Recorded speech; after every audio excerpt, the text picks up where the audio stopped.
Comment renseigner le coût d'achat en page saisie. Bonjour, bienvenue dans ce tuto de l'appli 3D Invest concernant le coût d'achat du bien que vous allez saisir.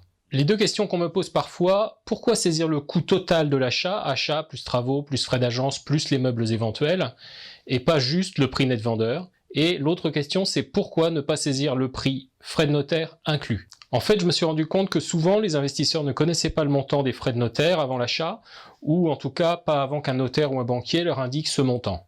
À partir de là, comment faire une étude rapide sans cette information? La réponse technique de l'appli, c'est pas compliqué, vous ne saisissez pas les frais de notaire, l'appli les calcule pour vous.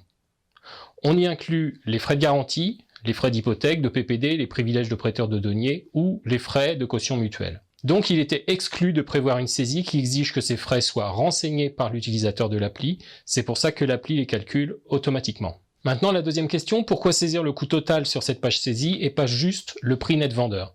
Tout simplement parce qu'il faut calculer dès la page saisie la mensualité de crédit. Donc ce qui est prévu dans l'appli, c'est de renseigner le coût total qui est calculé de la manière suivante, le prix net vendeur, les frais d'agence, les travaux, les meubles éventuels. Bref, c'est ce montant total que vous devrez renseigner, le net vendeur, l'agence, les travaux, les meubles. Si j'ai un achat à 100 000 et que j'ajoute 100 000 € de travaux, comment est-ce que j'analyse rapidement mon projet? C'est impossible.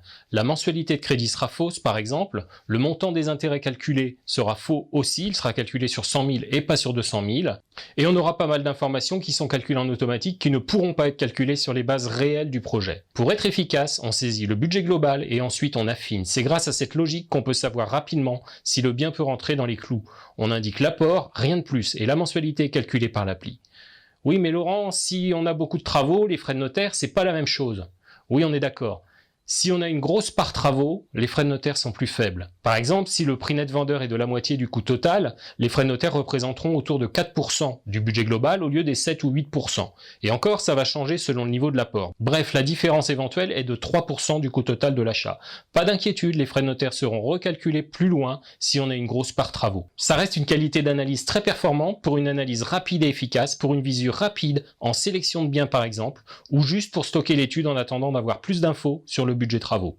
L'appli permet d'affiner plus tard, on le voit dans un autre tuto. Merci d'avoir suivi ce tuto, merci de mettre un petit like si ça vous aide et de laisser vos commentaires sous la vidéo. À bientôt!